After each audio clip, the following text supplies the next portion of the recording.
Forced to sign the divorce papers in the hospital, she cries, unaware her doctor is the Mafia boss.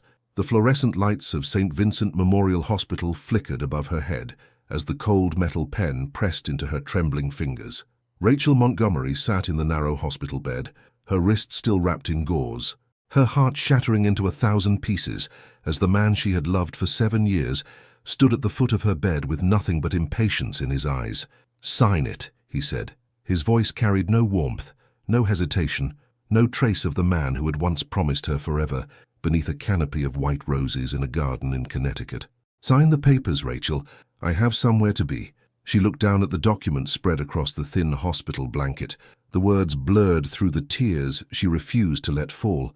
Irreconcilable differences, division of assets, termination of marriage. Each phrase felt like a knife sliding between her ribs. 7 years. 7 years of building a life together. 7 years of standing beside him at corporate events, smiling for photographs, pretending not to notice the late nights, the unexplained absences, the perfume on his collar that never matched hers. And now, in a hospital room that smelled of antiseptic and broken promises, he wanted her to sign away everything with the same casual disregard one might use to cancel a subscription. Her husband Daniel checked his watch again, the Rolex she had given him for their 5th anniversary. The irony tasted bitter on her tongue. The accident had been 3 days ago, a rainy Tuesday evening on the winding roads outside their home in Westchester. Her car had skidded on a slick curve, spinning twice before slamming into the guardrail. She remembered the sound of metal screaming, the world turning upside down, and then nothing but darkness until she woke in this sterile room with a concussion, a fractured wrist, and a husband who had waited exactly 48 hours before arriving with divorce papers instead of flowers.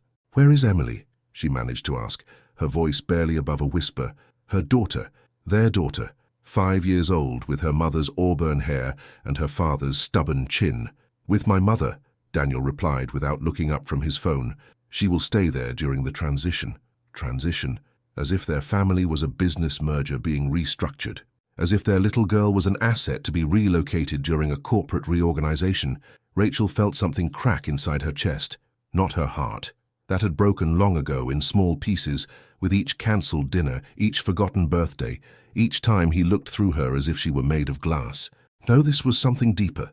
This was the last thread of hope she had been clutching, finally snapping under the weight of his indifference.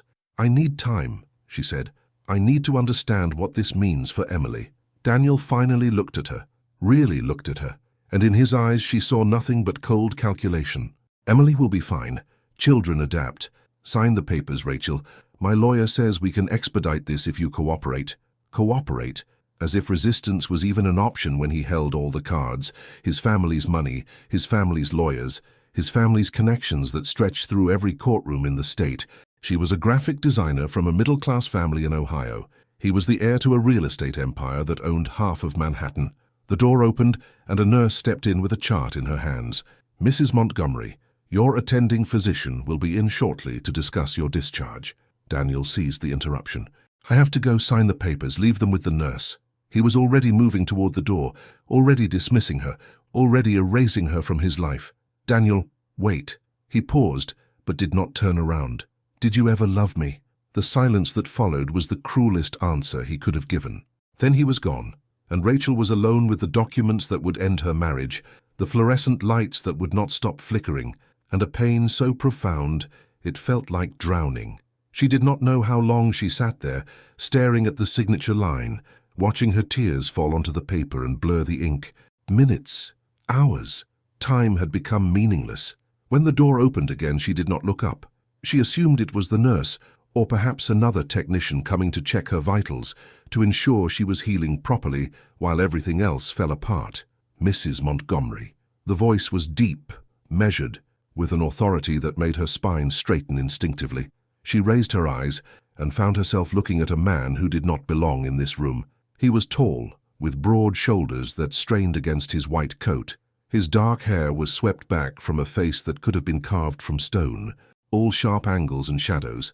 But it was his eyes that held her, grey like a winter storm, grey like smoke rising from ashes, grey like the moment before everything changes. "I am Dr. Alexander Castellano," he said, stepping closer. His voice was silk wrapped around steel. "I will be overseeing your care. Rachel blinked, confusion momentarily displacing her grief. I thought Dr. Henderson was my physician. Dr. Henderson had a family emergency. He studied her with an intensity that made her feel exposed, as if he could see past her skin, past her bones, straight into the broken center of her. I am taking over his patients for the foreseeable future. She nodded, too exhausted to question the change. It did not matter. Nothing mattered anymore. Dr. Castellano moved to her bedside, his presence filling the small room.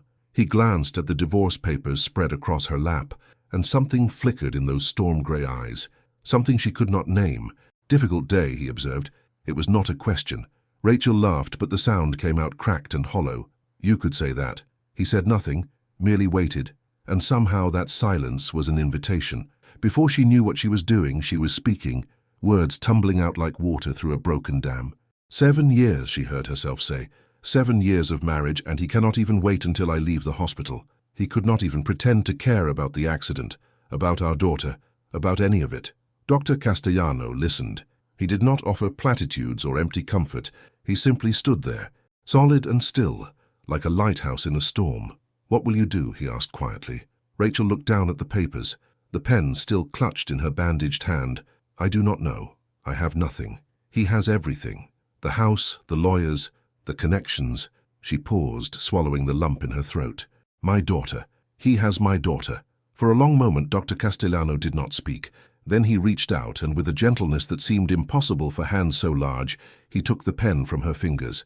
Do not sign these, he said. Not today. Not like this. Rachel stared at him. Why do you care? His jaw tightened almost imperceptibly. Because I have seen what happens when people make decisions from desperation. Because you deserve better than a signature given through tears. He placed the pen on the table beside her bed. Because sometimes the most powerful thing you can do is wait. She wanted to argue. Wanted to tell him that he did not understand, that Daniel would make her life unbearable if she defied him, that she had no fight left in her. But something in his eyes made her pause, something that looked almost like recognition, as if he knew what it meant to stand at the edge of an abyss and choose not to jump. Who are you? She whispered. The question slipped out before she could stop it. Not who he said he was.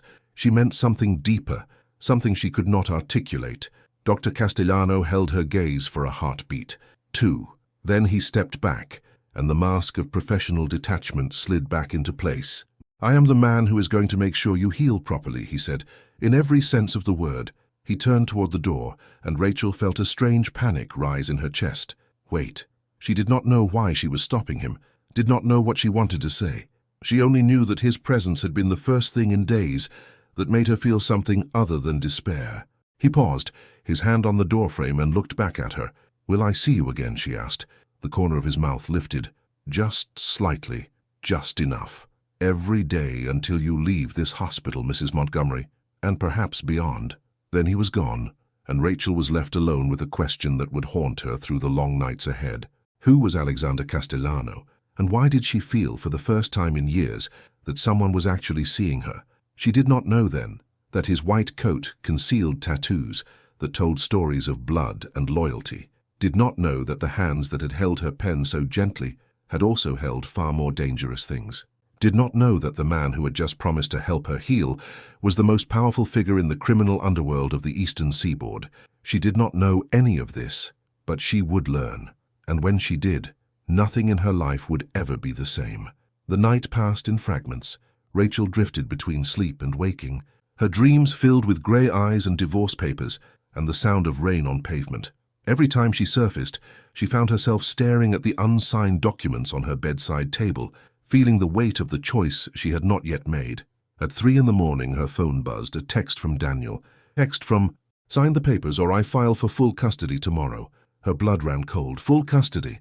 He would take Emily. He would take the only thing she had left that mattered, and there was nothing she could do to stop him. His family's lawyers were legendary. His family's money was infinite, and she was nobody. Just a woman in a hospital bed with a broken wrist and a breaking heart. She reached for the pen. Her fingers closed around it, trembling. The tip touched the paper, and then the door opened. Dr. Castellano stood in the doorway, silhouetted against the hallway light. He was not wearing his white coat now. Instead, he wore a dark suit that fit him like armor, and his presence seemed even more commanding in the shadows. It is 3 a.m, he said quietly. What are you doing? Rachel's hand froze. He is going to take my daughter. Alexander stepped into the room, closing the door behind him. The soft click seemed impossibly loud in the silence. He moved to her bedside, his eyes finding the phone on her blanket, the threatening text still glowing on the screen. He read it. Something changed in his face, something that made her think of storms breaking, of violence barely contained, of a rage so cold it burned. Let me tell you something. Mrs. Montgomery. His voice was barely above a whisper, but it filled the room like thunder. Men like your husband believe they hold power because they have money and connections. They believe they can threaten and intimidate because no one has ever made them face consequences. He crouched beside her bed, bringing his eyes level with hers, and in their grey depths, she saw something that made her breath catch. Not just anger, recognition, understanding, the look of someone who had faced monsters before and learned exactly how to destroy them. But there are other kinds of power, he continued, older kinds. Kinds that men like Daniel Montgomery have never encountered, and I'm going to let you in on a secret. He leaned closer, close enough that she could smell his cologne, something dark and expensive and utterly intoxicating. He cannot touch you, Alexander said. Not now, not ever again, because from this moment forward, you are under my protection. Rachel's heart hammered against her ribs. Your protection? I do not understand. You are a doctor. Something flickered in his eyes. Amusement, perhaps, or something darker. I am many things, Rachel, and you will learn them all in time. But right now, all you need to know is this. No one is taking your daughter. No one is forcing you to sign anything, and anyone who tries will have to go through me first. She should have been frightened, should have questioned what kind of doctor spoke like this, carried himself like this, appeared in hospital rooms at 3 in the morning, dressed like he had just come from a board meeting in hell. But she was not frightened. For the first time in days, weeks, perhaps years, she felt something other than fear. She felt hope. Why? She asked, her voice barely audible. Why would you do this for me? You do not even know me. Alexander held her gaze for a long moment. Then he reached out and gently took the pen from her hand. Gently closed the folder of divorce papers. Gently set them aside.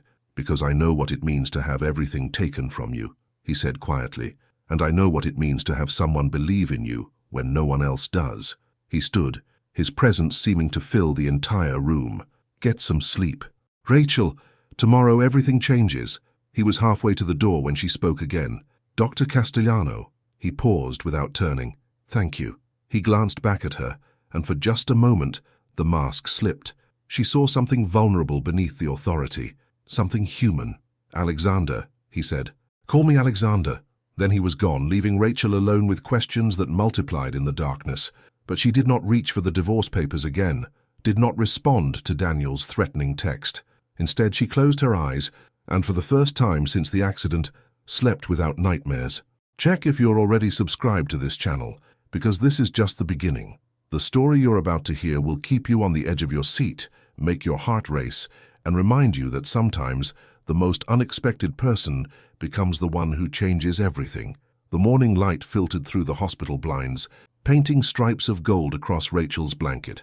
She woke slowly, disoriented, the events of the previous night feeling like a fever dream. Had Alexander really been there? Had he really said those things? She turned her head and found her answer on the bedside table. The divorce papers were gone. In their place sat a single white rose and a handwritten note. Do not worry about the papers. I have made arrangements. Rest today. We will talk this evening. Rachel picked up the rose, her fingers brushing the soft petals. Who was this man? And what exactly had she gotten herself into? A knock at the door interrupted her thoughts. A young nurse she did not recognize entered with a breakfast tray and a warm smile. Good morning, Mrs. Montgomery. Dr. Castellano asked me to make sure you eat something today. She set the tray on the wheeled table. He also asked me to tell you that your daughter will be calling in 1 hour. Your phone will be ready. Emily. Rachel's heart clenched. But how? Daniel had Emily. Daniel controlled everything. Is there anything else you need? The nurse asked. Rachel shook her head, still trying to process what was happening. No, thank you. After the nurse left, Rachel forced herself to eat.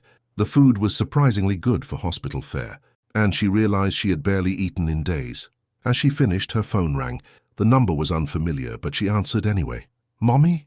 Emily's voice hit her like a wave, and the tears Rachel had been holding back finally broke free. Baby. Oh, sweetheart. Are you okay? Where are you? I'm at Grandma Caroline's house, Emily said, her voice small and confused. But a nice man came and talked to Daddy, and then Daddy said I could call you. He seemed really scared, Mommy. Is everything okay? Rachel did not know what to say. A nice man. Daddy seemed scared. What had Alexander done? Everything is fine, sweetheart, she managed. I just had a little accident, remember? I hurt my wrist, but I'm getting better and I'll see you very soon. Promise? Promise. They talked for 20 minutes. About Emily's stuffed rabbit, about the book she was reading, about the dream she'd had where she could fly. Normal things, beautiful things, beautiful. Things that made Rachel remember why she had to fight. When they finally said goodbye, Rachel sat in silence for a long time. Then she picked up the white rose and held it close. Whoever Alexander Castellano really was, he had just given her something she had thought was lost forever, access to her daughter. And for that, she would follow him into whatever darkness lay ahead.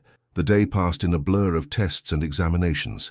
Different doctors came and went, checking her vitals, asking about her pain levels, expressing optimism about her recovery. But Alexander did not appear. Rachel found herself watching the door, waiting for those grey eyes, that commanding presence. Finally, as evening painted the windows amber and rose, he came. He was wearing his white coat again, but something about him had changed. Or perhaps something about her perception had changed. She saw now the way he moved, controlled and precise, and she saw the way the other hospital staff deferred to him, their postures shifting subtly when he passed. She saw the quiet authority that came not from his medical degree, but from something far more ancient and dangerous. "How are you feeling?" he asked, pulling a chair close to her bed. "Confused," she admitted.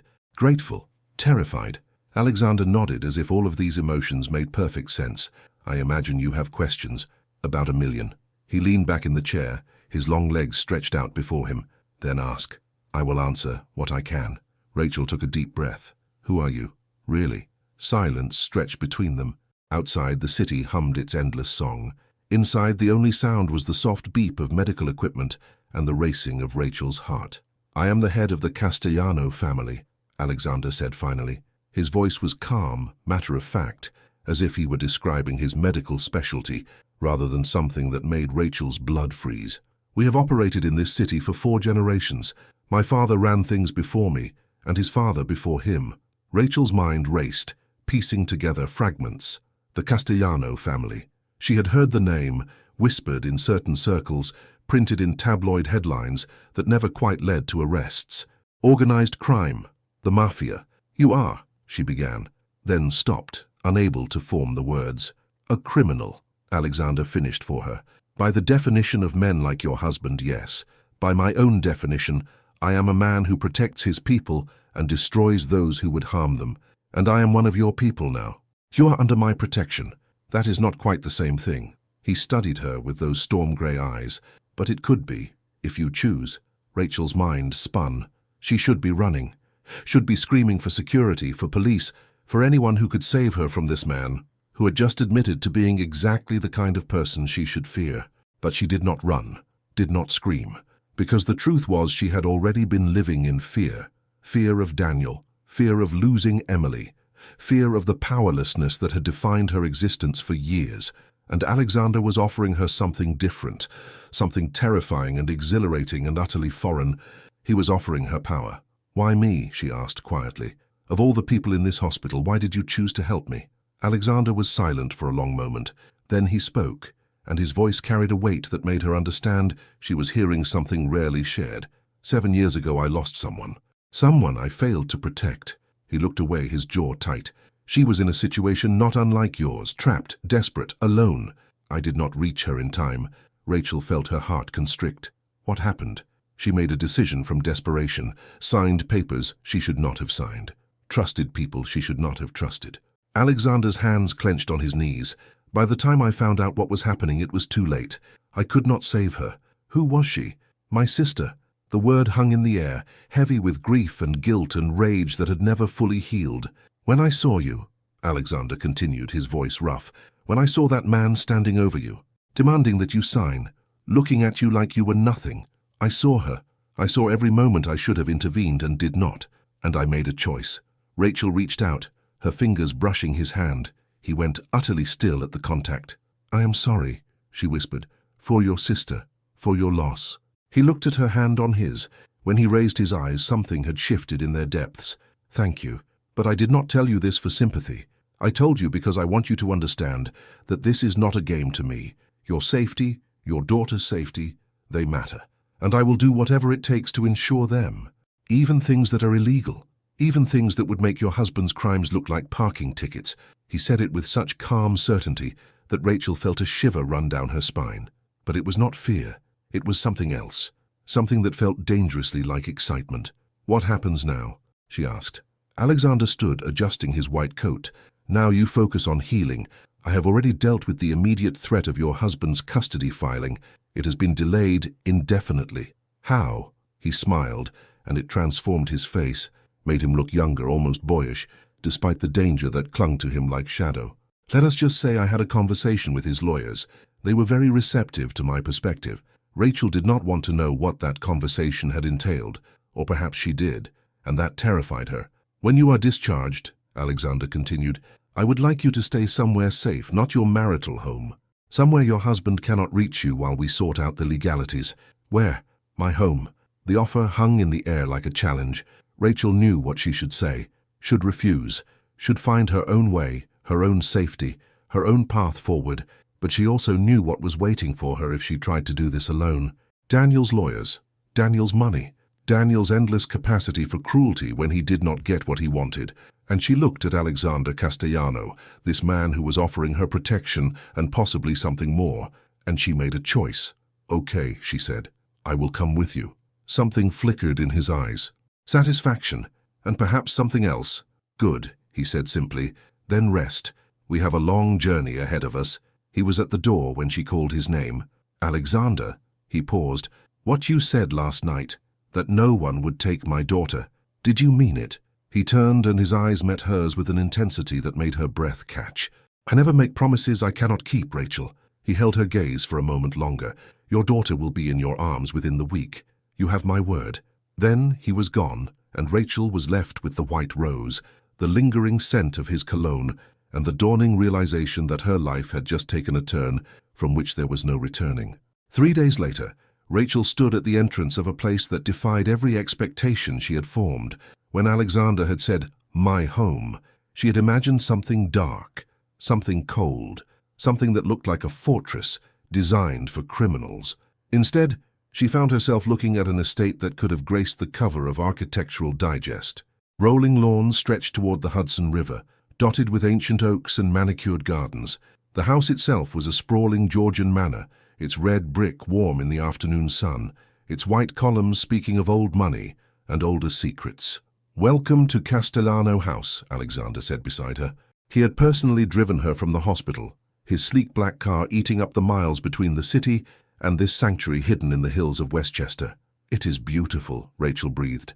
"It has been in my family for 3 generations. He guided her up the stone steps, his hand light on her lower back. "My grandmother planted those roses. My mother added the east wing, and I have made certain improvements of my own." Rachel did not ask what improvements.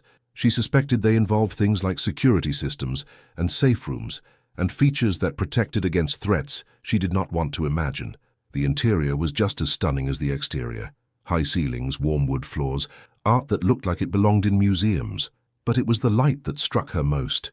Sunlight poured through tall windows, filling every room with warmth and life. "I expected something different," she admitted. Alexander glanced at her, a hint of amusement in his eyes. "Something darker? More sinister?" She felt herself flush. "Maybe." "I spend enough of my life in darkness, Rachel." He led her through a gracious living room into a hallway lined with family photographs. "Home is where I come to remember what light feels like." She paused before one photograph.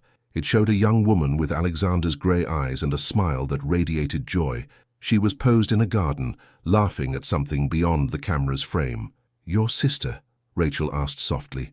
Alexander nodded, his expression going quiet. "Valentina. She was 23 when that was taken." He touched the frame gently. "She would have liked you, I think." Rachel did not know what to say.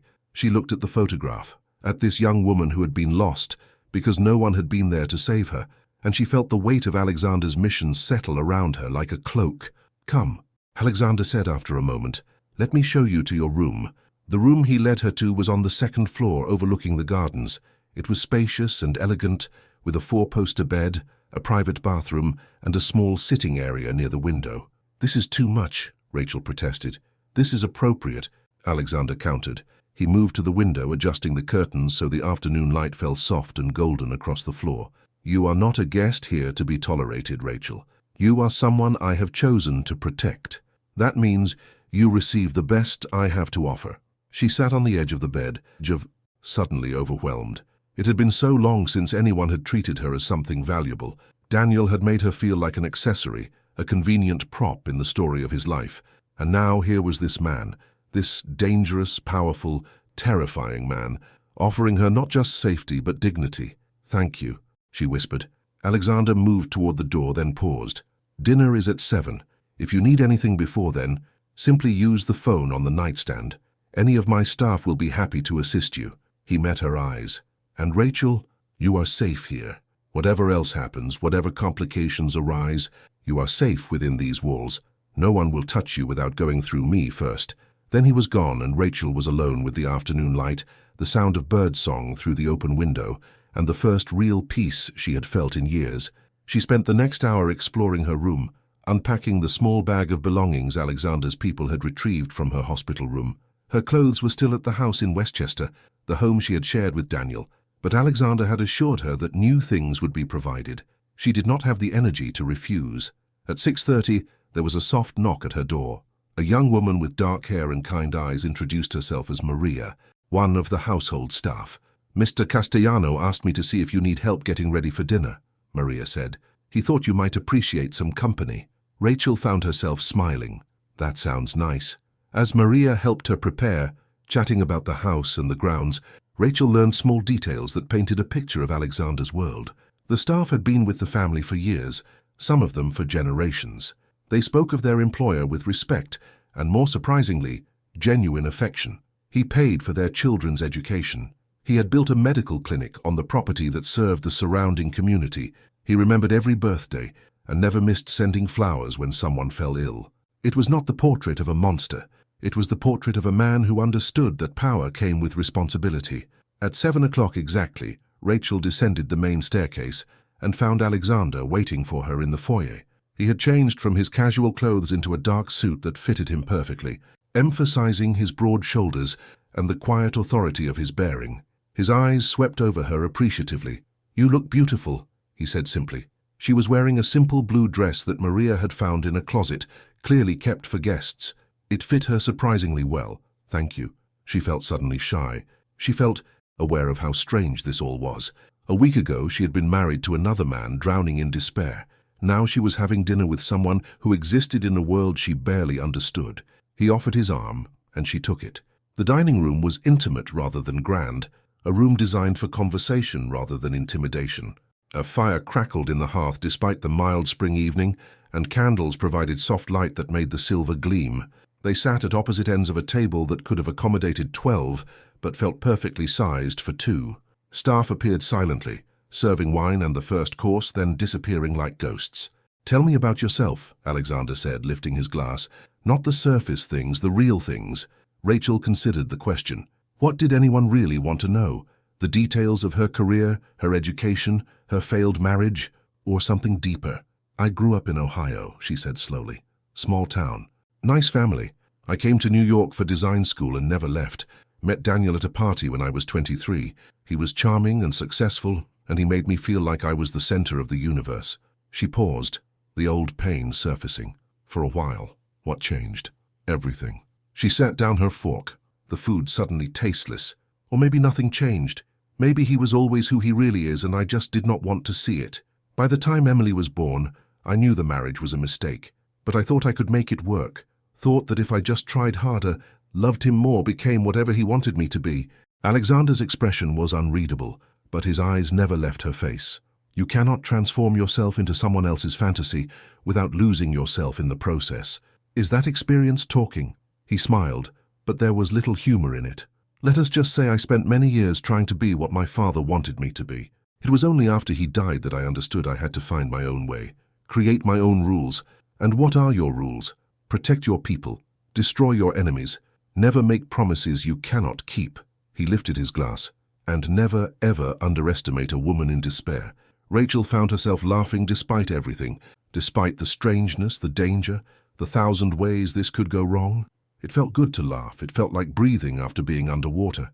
They talked through dinner and dessert, the conversation flowing with surprising ease. Alexander asked about Emily, and Rachel found herself sharing stories she had never told anyone. The first time Emily had said "Mama," the way she insisted on wearing her tutu to the grocery store, the drawings she made of their family, always including a smiling son in the corner. "I miss her," Rachel said quietly, as they moved to the library for coffee. "It has only been a few days, but it feels like years." Alexander settled into a leather chair, the firelight playing across his features. "By this time tomorrow she will be here." Rachel's heart stopped. "What?" "I told you. No one takes your daughter. My people have been making arrangements. Your husband's family is receiving visitors tonight who will explain very clearly that continued custody is not in their best interest. You cannot just take her." Rachel felt panic rising. "If Daniel finds out, if he goes to the police." "Your husband will not go to the police." Alexander's voice was calm, certain. "Because if he does, certain documents will find their way to the SEC. Documents that detail exactly how his family has been manipulating real estate markets for the past decade. Prison for tax evasion is not quite the same as prison for custody disputes, but I suspect he will find it equally unpleasant." Rachel stared at him. "You have been planning this. Since the hospital. Since the moment I saw the fear in your eyes," Alexander confirmed. He leaned forward, his grey gaze intense. "I told you, Rachel. I never make promises I cannot keep. Your daughter will be here tomorrow. You will have legal custody within the month, and your husband will never threaten either of you again." She should have felt afraid. This was coercion, manipulation, the use of power to bend the world to his will, everything she had been taught to reject. But all she felt was relief. Enormous, overwhelming, bone-deep relief. "Thank you," she whispered. It was inadequate. There were no words for what he was giving her.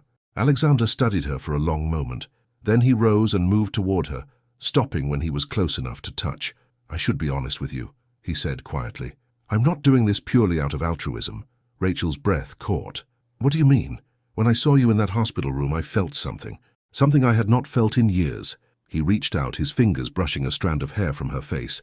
"I will not pretend to understand it or explain it, but I know that I want you safe. I want you near, and I want to see what happens when a woman as strong as you finally gets the chance to bloom." Rachel's heart hammered against her ribs. She should pull away, should remind him that she was barely divorced, barely stable, barely anything. But instead she stayed exactly where she was, looking up at this man who had appeared in her darkest hour and offered her light.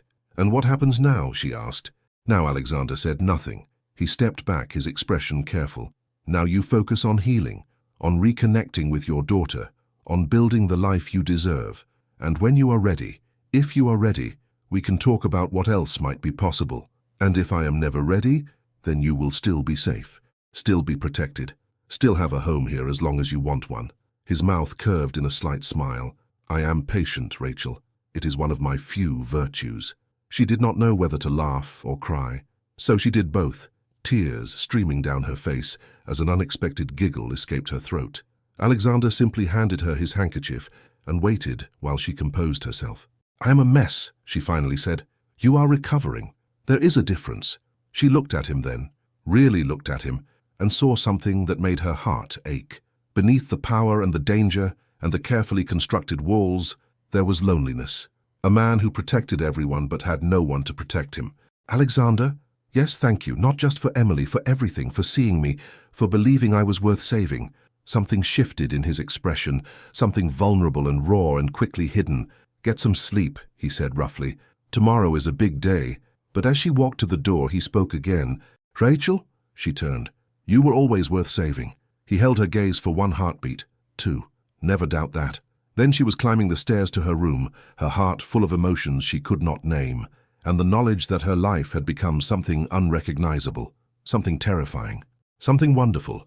If this story is already making you feel something, pause and leave a comment with the words, "When life breaks you, sometimes a stranger puts you back together." This is the moment where everything begins to change. The next morning, Rachel woke to birdsong and a sense of anticipation that made her whole body tingle. Emily was coming. She barely tasted breakfast, barely registered the concerned looks from the staff as she paced the main hall like a caged animal. Every noise made her jump. Every car that passed the distant gates made her rush to the window. Alexander appeared at 10, calm as always, though she thought she detected a hint of amusement in those grey eyes. "She will be here within the hour," he said. "My people just crossed the state line." Rachel nodded, unable to speak, unable to do anything but wait. The hour was the longest of her life. And then, finally, she heard it. The crunch of tires on gravel, the sound of car doors opening, and a voice small and beloved and absolutely perfect. "Mommy!" Rachel was out the front door before she knew she was moving, running down the stone steps, crossing the driveway in 3 desperate strides. And then Emily was in her arms, warm and real and smelling of strawberry shampoo and everything good in the world. "Baby. Oh, my baby. Mommy's here. Mommy's got you." Emily clung to her, small arms wrapped tight around her neck.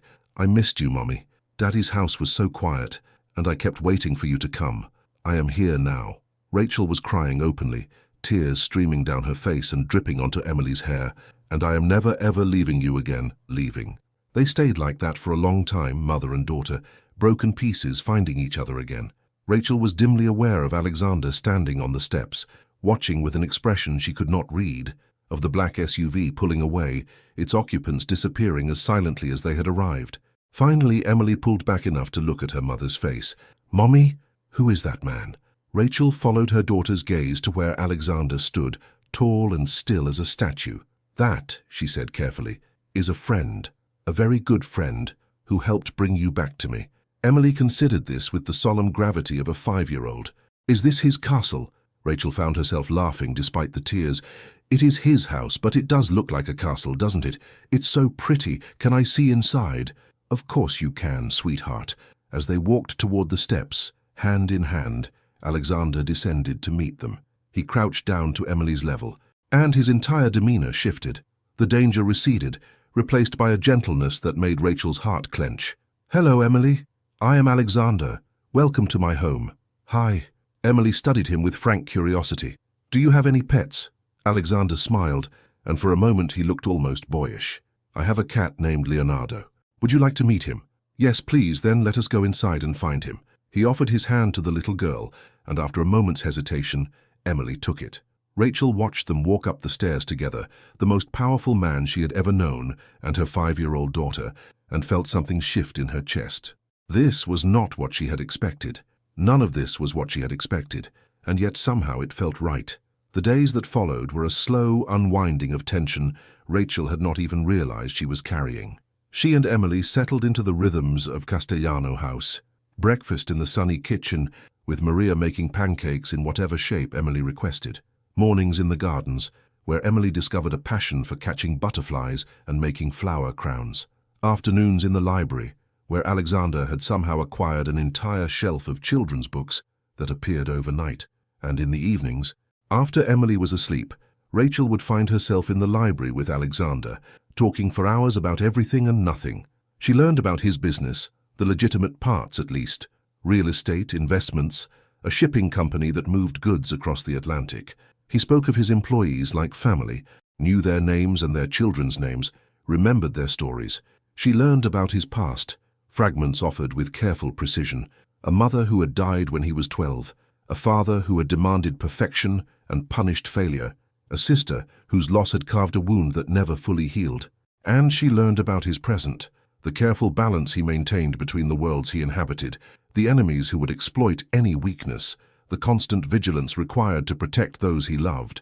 "Does it ever get easier?" she asked one night. "Living between those worlds?" Alexander stared into the fire. "It becomes familiar. The danger fades into background noise, but easier." He shook his head. "I do not think it ever gets easier. You simply get stronger."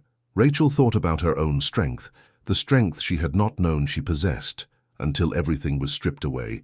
"I'm starting to understand," she said quietly. He looked at her then, and something in his expression made her pulse quicken. "You are stronger than you know, Rachel. Stronger than anyone I've ever met." "That is not true. I fell apart in that hospital. I was going to sign those papers, and yet you did not. You held on. You hoped. Even when hope seemed impossible." He leaned forward. "That is not weakness, Rachel. That is the most profound kind of courage." She felt tears prick her eyes again. It seemed she was always crying around him, always raw and exposed and vulnerable. But for the first time, vulnerability did not feel like weakness. It felt like freedom. 2 weeks passed, then 3. The divorce proceedings began in earnest, but now Rachel had legal representation that actually fought for her. Alexander's lawyers were legendary, and Daniel's team seemed to shrink with each passing day. There were no more threatening texts, no more custody threats. In fact, Daniel had gone remarkably quiet, as if he had suddenly realized that the woman he had tormented was now protected by something far more powerful than money. Rachel did not ask what Alexander's conversation with Daniel had involved. She suspected she did not want to know. What she did know was that her life was transforming in ways she never could have imagined. Emily was thriving. The little girl who had arrived, frightened and confused, was now running through the gardens with Leonardo the cat chasing behind her, laughing with a freedom she had never shown in Daniel's sterile Manhattan penthouse. And Rachel herself was healing. Not just physically, though her wrist was almost fully recovered, but emotionally. The constant anxiety that had been her companion for years was slowly fading, replaced by a peace she barely recognized. And then there was Alexander. She could not deny what was growing between them. The way her heart jumped when he entered a room. The way his eyes followed her when he thought she was not looking. The electricity that crackled in the air whenever they were alone. But she was not ready. Not yet. And he never pushed. True to his word, he gave her space, gave her time, gave her everything she needed to find her footing again. Until the night everything changed. It was late, after midnight, when the sound of breaking glass jolted Rachel from sleep. She was out of bed and running toward Emily's room before she was fully awake, maternal instinct overriding everything else. But Emily's door was already open, and standing in the hallway was one of Alexander's security team, a man named Marco, who had been a constant, reassuring presence over the past weeks. "Mrs. Montgomery," he said calmly, "please come with me. Mr. Castellano is waiting. What is happening? Where is Emily? Your daughter is safe. She has been moved to the secure wing. Please, we need to move." Rachel followed him through corridors she had not explored, downstairs that seemed to descend forever, until they emerged into a room that looked like something from a spy film. Monitors lined the walls, showing feeds from cameras all over the property. Men in dark suits spoke quietly into radios, and at the center of it all stood Alexander, his expression carved from ice. When he saw her, something flickered in his eyes. Relief, quickly hidden. "Rachel." He moved toward her, his hands grasping her upper arms. "Are you all right? Are you hurt?" "I am fine. What is going on? Who broke the glass?" Alexander's jaw tightened. "Your husband." He glanced at one of the monitors. "It seems he has been making friends in my world. Friends who were willing to help him get what he wanted." Rachel felt her blood run cold. Daniel did this? He hired people, professionals. They tried to breach the East Wing. Alexander's eyes were hard. They did not succeed. What happened to them? They have been detained. Alexander's voice carried no emotion. "They will answer questions, and then they will face consequences." Rachel swallowed. "And Daniel is being located as we speak." She felt her legs weaken.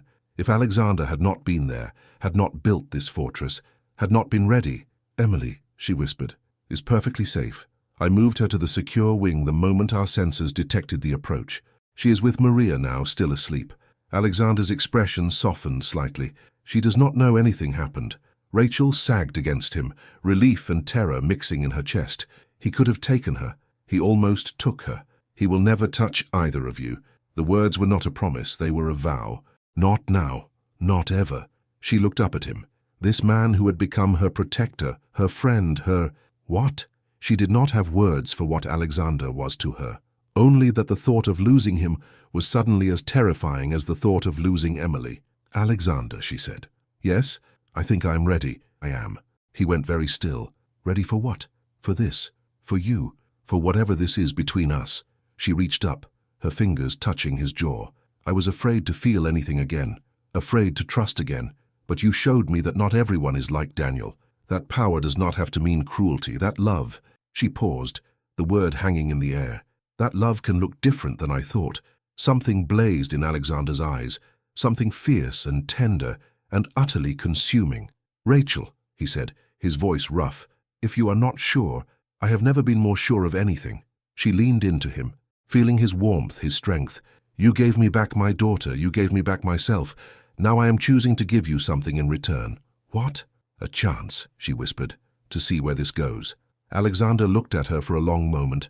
Then, slowly, carefully, as if she were something precious and breakable, he lowered his head and kissed her. It was gentle, questioning, a first step rather than a destination, but it was also fire, heat that spread through her entire body, a promise of what could be, when the time was right. When they finally broke apart, both breathing hard, Alexander rested his forehead against hers. I have wanted to do that since the moment I saw you, he admitted. Then why did you wait? Because you needed time, because you needed to choose. He pulled back enough to look at her. And now you have. She smiled, feeling lighter than she had in years. Now I have. A discreet cough interrupted them. Marco stood nearby, studiously looking at the monitors. Sir, Daniel Montgomery has been located. He's at a hotel in Manhattan. What are your orders?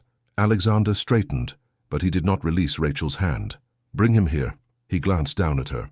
I believe Mrs. Montgomery has some things she would like to say to her soon-to-be ex-husband. Rachel felt a surge of something she barely recognized. Courage, power, the knowledge that she was no longer alone. Yes, she said, I believe I do. Dawn was breaking over the Hudson when they brought Daniel to Castellano House. He was not hurt, but he was clearly terrified.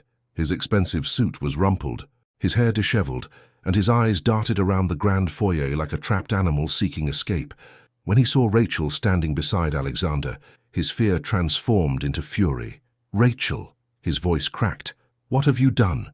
Do you have any idea who this man is? What he is capable of? Rachel studied the man she had married, the man she had feared, the man who had spent 7 years making her feel worthless, and she felt nothing but pity. I know exactly who he is, Daniel. She stepped forward, and he flinched back. He is the man who showed me what real protection looks like, what real respect looks like, what love actually means. This is insane. Daniel's voice rose. He's a criminal. He'll hurt you. He'll hurt Emily. No! The word cut through his panic like a blade. You are the one who hurt me, Daniel, for 7 years. You are the one who controlled and manipulated and made me feel like I was nothing. She moved closer and watched him shrink. And you are the one who tried to hire people to take my daughter in the middle of the night. I was trying to get my child back. I'm her father. You are a man who saw his daughter as a weapon. Rachel's voice was cold, steady, utterly unlike the trembling woman she had been just weeks ago. A bargaining chip. A way to keep me in line. That is not fatherhood, Daniel. That is ownership. Daniel sputtered, looking around for support, finding none. The men who lined the walls watched with impassive faces. Alexander stood like a statue, his expression unreadable. What do you want? Daniel finally asked, his bravado crumbling. I want you to sign the divorce papers. The real ones. With terms I dictate. She pulled a folder from the table beside her. Documents Alexander's lawyers had prepared. Full custody of Emily, generous child support, and a restraining order that means you will never come within 1,000 feet of either of us again. And if I refuse? Rachel glanced at Alexander, who smiled, a cold, dangerous smile. Then Alexander said softly, those documents I mentioned will find their way to the SEC by lunchtime, and the associates you hired last night will be very interested in explaining to federal prosecutors exactly who gave them their orders. Daniel's face went gray. You cannot do this. I believe you will find, Alexander replied, that I can do almost anything. The silence stretched for an eternity. Then, slowly, like a man walking to his own execution, Daniel moved to the table and picked up the pen. He signed. Every page, every line, every clause that guaranteed Rachel's freedom and Emily's safety. When he was finished, he dropped the pen and looked at Rachel with hatred in his eyes. You will regret this. No. Rachel picked up the documents, holding them like a talisman. I regret the 7 years I spent being afraid of you, but this is the first thing I've done in a long time that I will never regret. She nodded to Alexander's men, and they escorted Daniel out. She did not watch him go. He was already part of her past. When the door closed behind him, she sagged against Alexander, suddenly exhausted. It is over, she whispered. He wrapped his arms around her, holding her close. It is over. You are free. She looked up at him, this man who had given her so much, and smiled through her tears. We are free, she corrected, and I think it is time to start building something new. The months that followed were a study in transformation. Rachel threw herself into creating a life that was truly her own. She resumed her design work, setting up a studio in a corner of Castellano House that soon overflowed with sketches and samples and brilliant ideas she had been suppressing for years. Emily started at a new school, one that Alexander personally vetted and that Maria personally accompanied her to each morning. The little girl bloomed, making friends, discovering a love of painting, losing the anxious edge that had defined her in Daniel's household, and Rachel and Alexander grew closer. It was not a fairy tale romance. They were too old for that, too scarred, too aware of how fragile happiness could be. But it was real, deep, built on a foundation of honesty and respect that Rachel had never known was possible. He told her everything about his business, the parts that were legal and the parts that existed in the shadows. He did not hide from her, did not pretend to be something he was not, and in return, she gave him something equally precious: acceptance. "I know who you are," she told him one night, curled in his arms in the library. "All of it, the good and the bad and the dangerous, and I choose you anyway." He held her tighter. "You are remarkable, Rachel Montgomery." She smiled against his chest. "I am just a woman who finally learned what she deserves." A year after they met, on a spring evening when the gardens of Castellano House were exploding with color, Alexander led Rachel to a private corner near the rose bushes his grandmother had planted. "I have something for you," he said. She watched as he reached into his pocket and withdrew a small velvet box. Her heart stopped. "Rachel," Alexander said, lowering himself to one knee, "when I found you in that hospital, I thought I was saving someone who reminded me of my past. I did not expect you to save me in return." He opened the box, revealing a ring that sparkled like captured starlight. "You have taught me that power means nothing without love. That strength is only meaningful when it is used to protect what matters. And that home is not a place but a person." He looked up at her, and for the first time, she saw him completely unguarded, vulnerable, hopeful. "Will you marry me?"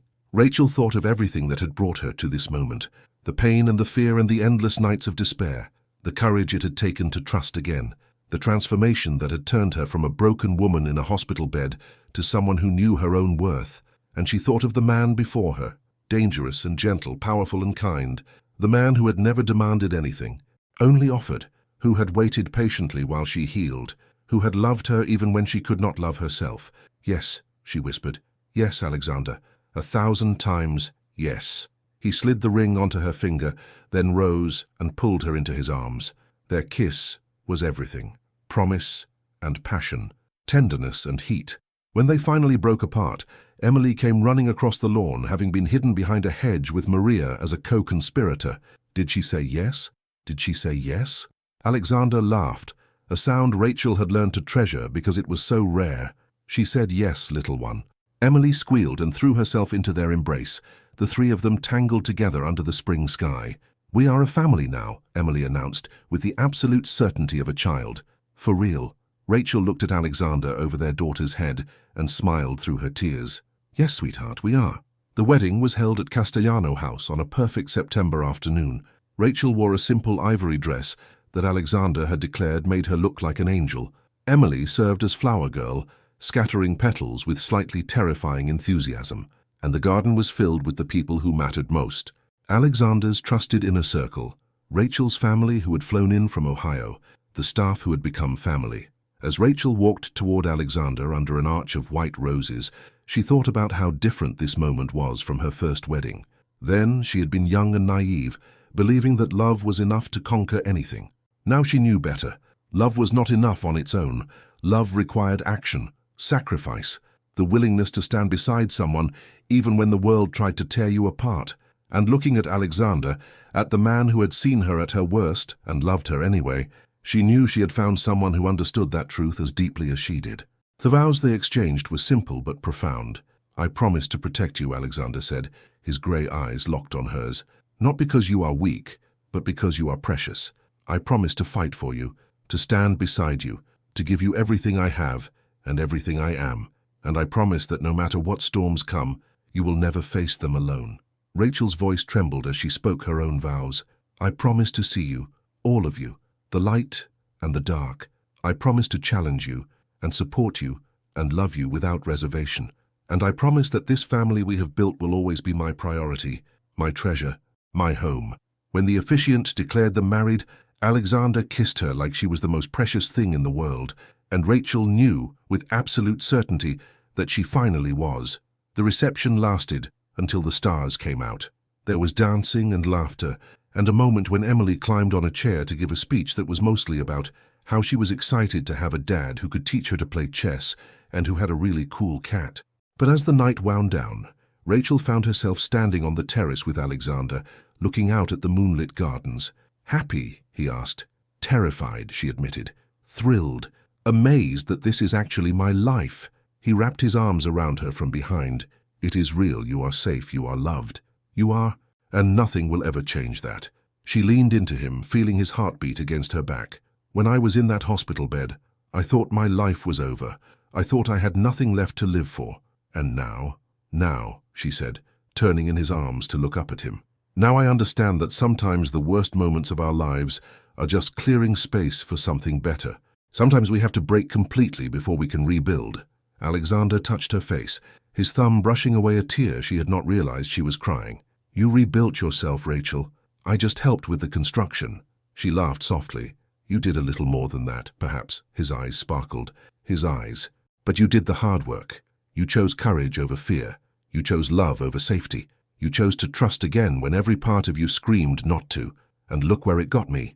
"Look indeed," Alexander murmured, and kissed her under the stars. "If you have watched this far, it is because you liked this story. Leave a comment saying, 'I watched this far,' so I can get to know you and see who really enjoys the stories here on the channel.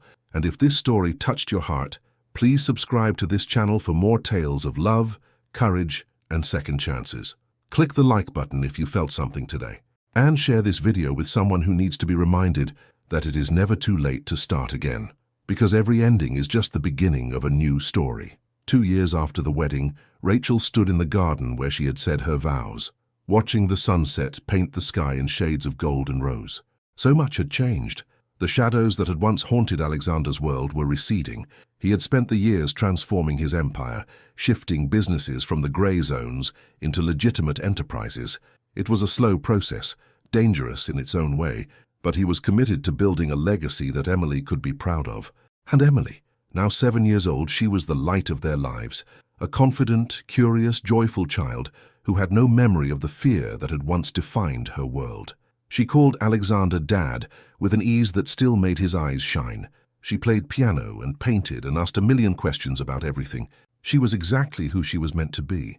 As for Rachel, she had discovered something unexpected in the aftermath of all that pain: purpose. Her design business had grown, specializing in helping women rebuild their spaces after leaving difficult situations. She worked with shelters and organizations, using her talent to create environments of beauty and safety for those who needed them most. And in her spare time, she wrote. Late at night, after Emily was asleep and Alexander was handling the last details of his day, Rachel would sit in the library and pour words onto paper, stories of survival, of transformation, of love found in the darkest places. She had not shown anyone yet, was not sure she ever would, but the writing itself was healing. The sunset was fading when Alexander found her in the garden. "Penny, for your thoughts," he asked, slipping his arm around her waist. "I was thinking about that night in the hospital," Rachel admitted, "about how everything seemed hopeless, how I was ready to give up. And now," she turned to look at him, this man who had become her everything. "Now I understand that hope is not about knowing everything will be okay. It is about choosing to keep going even when you cannot see the path." Alexander kissed her forehead. "That is remarkably wise."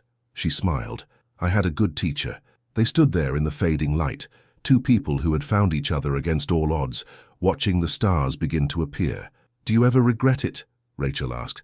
"Choosing this life, choosing me." Alexander was quiet for a moment.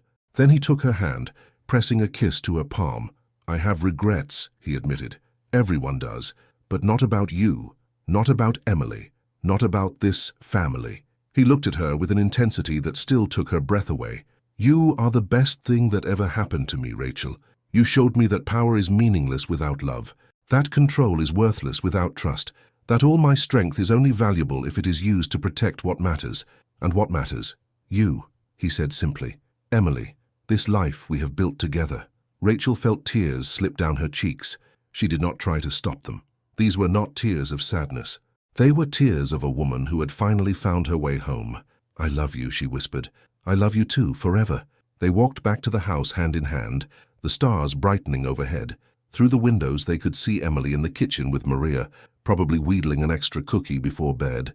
The warm glow of home spilled out into the darkness, and Rachel thought about all the women out there who were where she had been, in hospital beds, signing papers through tears, in homes that felt like prisons, in relationships that had slowly erased them until they did not recognize themselves anymore. She thought about them, and she made a silent promise. Someday, somehow, she would find a way to reach them, to tell them that it was not too late, that sometimes the worst moment of your life was just clearing space for something better, that there was someone out there who would see them, really see them, and love them exactly as they were, that the ending of one story was always the beginning of another, and that even in the darkest night, there was always, always a chance for dawn. The end.